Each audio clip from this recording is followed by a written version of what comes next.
Yo, what's up guys, welcome back to my team career mode. It's time for episode 6. Today we are at Imola.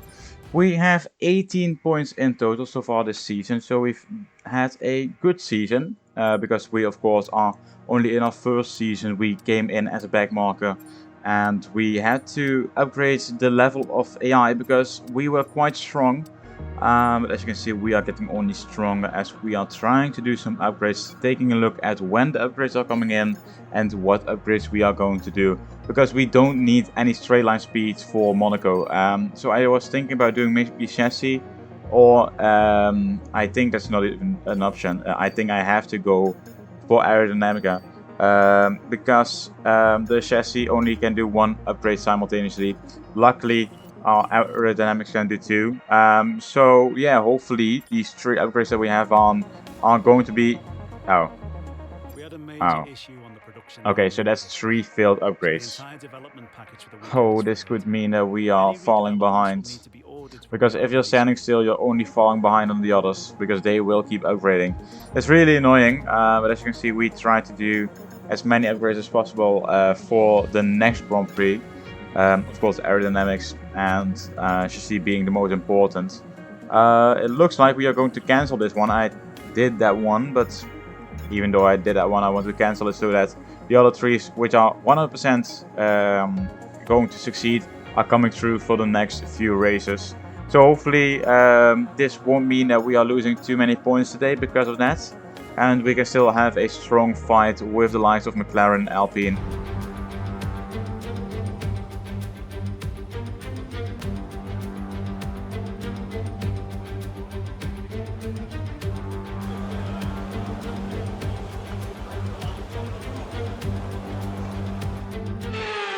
Alright, so starting with qualifying, as we always do. Q1, it looks a bit cloudy. I don't think it's going to rain this evening.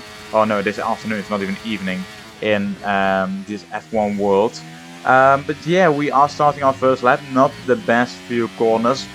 I was still getting the hang of it because, of course, it's been a while since I've driven on this circuit. You can see my teammate Drugovic in P20. He's not doing a good job at all. Only De Vries is slower. So if that's the only driver who's slower than you, then you know you are, not that good. As we are rounding up our first lap and we go up to P20. Okay, let's do another lap because this is not good enough. Let's see what we can do as we improve by 0.6 of a second. Maybe even more as we go through the final 2 corners. 0.7. Yes, I think that will be it. But 0.7 should help us up maybe to P12, P13. Yeah, P12. And right as we cross the finish line, our engine has gone into low fuel mode because the fuel was, it was gone. There was no more left, so we have to try it again here with 1 minute remaining. As you can see, it's P12 for me still, but everybody's out here for a faster lap, so are we. At the moment 2 seconds, no, not 2 seconds, I wish it was 2 seconds faster, 0.3 faster. You can see a lot of time gained here, but we are stuck behind De Vries. Luckily, it's only for 2 corners, so we didn't lose that much time. We got a bit of the sled frame, whoa, as well, and we actually managed to get P6, so that's quite good, you know. I think this was one of my best laps here in this weekend, but for us it's P6, 2.5 tenths of pole position. If we just were a bit faster, we would already join the top 5 in Q1. Of course, it won't be the same for the rest of the weekend, of course, because they are still sandbagging a bit, as we are now starting Q2. You know, it's always the same. In Q1, they are all a bit slow. In Q2, they get faster, and in Q3, they are most of the time impossible to beat. So hopefully that's not the case today. Let's see what we can do as we are once again trying to set a fast lap here around the circuit of Imola. Of course, the 2023 Imola Grand Prix was not held because, of course, it was cancelled with the floodings that happened there. So luckily that doesn't happen in a game, so we can still drive this track and have 23 tracks in total for this season.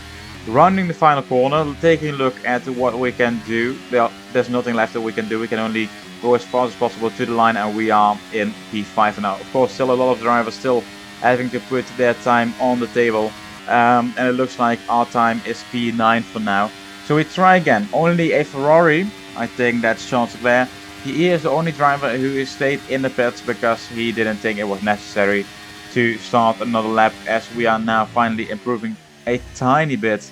It's not that much, but hopefully it's still enough to get us through to into the top 10. But it looks like we are now dropping down to P12.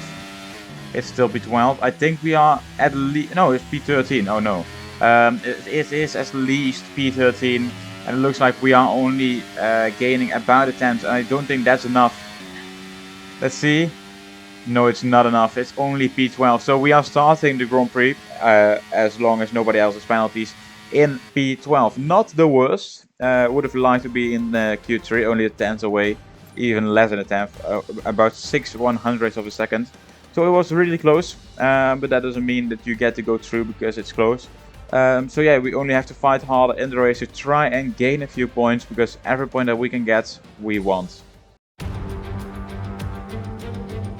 This race has gone by several former names: the Italian Grand Prix, the San Marino Grand Prix, and now the Emilia-Romagna Grand Prix. It's race day, we're at Imola. Welcome. One lap of Imola, anti-clockwise of course, unlike most Formula One circuits, will take our drivers round 3.1 miles of track. 19 turns, 9 right-handers and 10 to the left. Drivers will need to be precise at the hairpin at turn 7, given the subsequent uphill section. Without a good exit from that corner, they'll lose a lot of time on that stretch. Off the back of a fantastic qualifying session, it's time to see how our starting grid looks like for today's race. Charles Leclerc lines up on pole position, and it's Lewis Hamilton alongside. Considering the rest of the grid, we have Russell, Verstappen, Sainz, Perez, Norris, Fernando Alonso, Tsunoda, Hülkenberg, Gasly, Lightning, Bottas, Ocon, Joe, Albon, Magnussen, Stroll, Oscar Piastri, Drugovich, De Vries, and Logan Sargent. Now it's almost time for lights out, so let's go down to the track. It's just about time to go down to the track for the beginning of the race, but before we do, Anthony Davidson, what types of strategy do you think we can expect for today's event? Well, there's a lot that both the driver and the team have to keep in mind when going into a race. The tyres, fuel, energy recovery systems, the list goes on and on. But I think the key to today's victory will come down to the pit stop strategy. Come in too soon and you might find yourself needing more than one stop. Too late and you're putting yourself at a disadvantage by spending longer on worn tyres. Starting the formation lap then. It looks like we are still starting in P12, so no penalties ahead of us. We are starting on the mediums, going to hards later on. I think the undercut will work because it works always, you know. So for now it looks like only the Aston Martin has gone for another strategy. Not even the strategy that has been put up by Pirelli. As you can see, medium to hard or medium to soft to medium. I don't actually know which one is faster. I thought the medium to hard would be faster. I think it was about 4 or 5 seconds that the difference is. It fully depends on how you hit traffic. If you hit traffic once you come out of the pits with your medium hard strategy, then you will lose a lot of time. But if it happens with the medium soft medium strategy, well, then you lose a lot of time as well. So it's really all up to what happens in a Grand Prix. You can predict that beforehand. So it's only one way to find out what will happen, and that's by starting this Grand Prix in P12. And it's lights out, and away we go for the Emilia-Romagna Grand Prix. As you can see, not the best start for me, still gaining a few positions here. Going all the way to the right, as we started on the right as well. Going onto the cross with our right wheels. But it looked like we are gaining 2 positions. Yes, we gained 2 positions, nice, of Gasly and Tsunoda. So that's good that we can immediately overtake them. But I think it's because I think it's easier to park the bus and keep them behind than it is to actually fight back, as we lost the 2 positions. Oh wait, that's weird. Why didn't I didn't even see that during editing. Oh, okay. Well, I lost 2 positions. That's not the best, but of course things happen. As the gap ahead is still 1.3 seconds, so they are getting away just a tiny bit as Bottas is trying to overtake me. The pace isn't looking that great for now. Of course, the start was good, but the rest from that, it wasn't. But luckily we can still defend from Bottas. Of course, it doesn't matter if we are P12 or P13. As long as we are not in the top 10, we are not gaining anything of this race.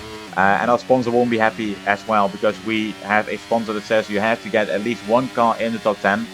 Of course, if I have a good teammate like Lando Norris, just a small hint, then I would easily get a top 10 every single race, as Bottas is overtaking us right now into turn 1.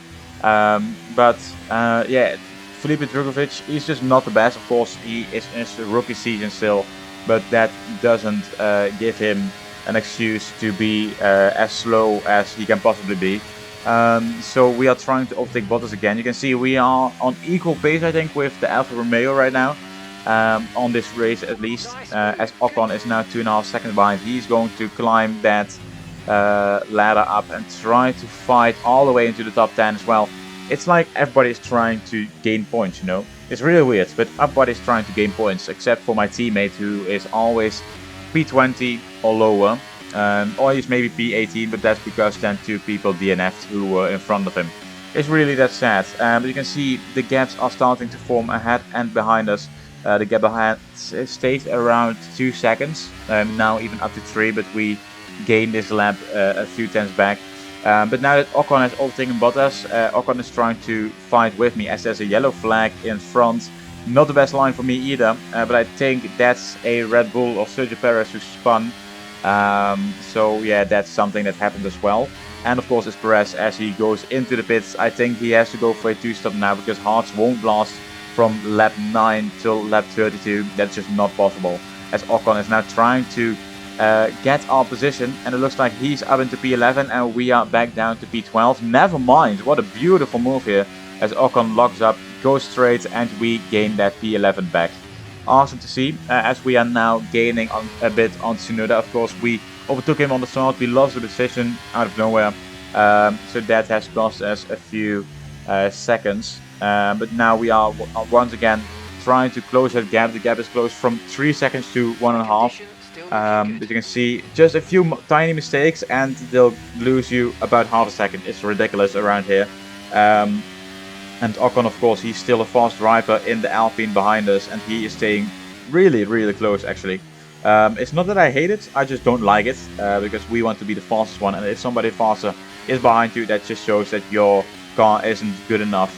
Or at least not yet. We are trying to go as fast as possible to upgrade the car and get some new sponsors in as well, to make sure that we can get a good teammate for the second half of the season. But it's not for now. That's for I think it's race 11 or 12. Then that happens. But now it's time in lap 14 to get ourselves off these medium tires. They are done. The tire wear is about 50%. I want to get off them. And it looks like we are now going onto hards. And we are all the way down in P22. Of course, we are not staying in P22.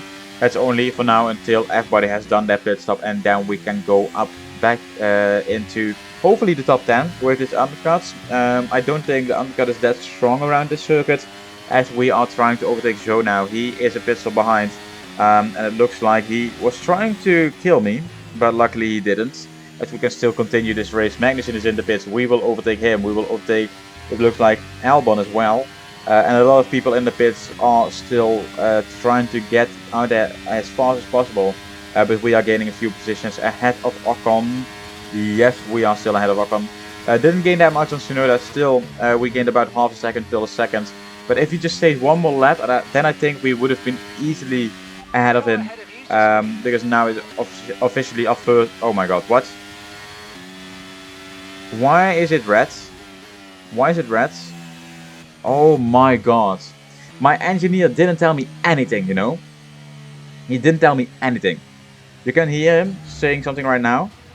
Okay, car behind trailing us, 2.6 seconds. He doesn't even think that I'm out of the race. What the hell is this kind of joke? Romania Grand Prix winners can be justifiably proud of, and I'm sure there'll be celebrations tonight. Anthony Davidson, how do you think they were able to set themselves apart today? I really feel the track layout combined with the track temperatures we saw today suited their car. These cars come alive when the tyres are just at the right temperature, and the driver did a great job managing that as well. They just look so comfortable out there. It's like anything, it always looks so easy when it all just clicks.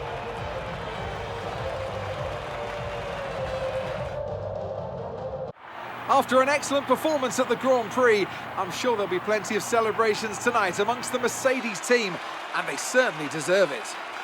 Oh, this is absolutely ridiculous. And it's a podium for George Russell, Carlos Sainz, and Charles Leclerc as well. Where is Red Bull? Of course, Perez was having an absolute shit show, but Verstappen, he's nowhere to be seen as well. So we didn't have a good Grand Prix. I think my teammate didn't gain a single point. It's impossible for him to gain points. But yeah, Mercedes is looking very strong. Ferrari as well, as they are in P2 and P3. But it looks like the season is going a bit different than I would think it would go. Of course, with us gaining a few points as well. Verstappen in P4, but still 16 seconds behind the leader. Damn. That's quite a gap, you know. Definitely for Verstappen. I didn't think that would happen with him. As Perez still managed to get up into P8. But you can see Felipe Drugovich is in P18 only because Joe and myself are out of this Grand Prix. So unfortunately we don't gain any points. We are now on 18 points still, 100 points behind the leader Charles Leclerc, who's leading this championship. Red Bull is still in the lead on the constructor standings, but it looks like we are back down to P6. Hopefully we can gain that back, but we need to be at least P8 in the constructor standings. The rivalry now, yeah, I will not gain that at all. You can see it's 9 against 19. It would have been a hard one to even stay close, but now with that DNF, yeah, you can see my acclaim goes down as well. It's just not good for the team, and it's definitely not good for us, as we need to get up to team acclaim level 10 as soon as possible, because that will help us gain a few 100,000 per week in terms of money. And that's something that we definitely need. My teammate even got some damage, so that means that we only gained 50,000 euros this Grand Prix. At the moment, only $2.8 million. We still need to get up to $7.5 million to even get Lando Norris, but that will be for a few episodes to come. But that's it for today. Want to see the Monaco Grand Prix? Of course, not my best Grand Prix as we've seen in last game. So yeah, if you're interested in that, then subscribe to the channel, like the video, and that's the only way that you can support. Of course, tonight is a live stream. If you want to join that, then you can join as well. Don't forget to put up your notification, and then we can end this episode for now. I'll see you in the next video.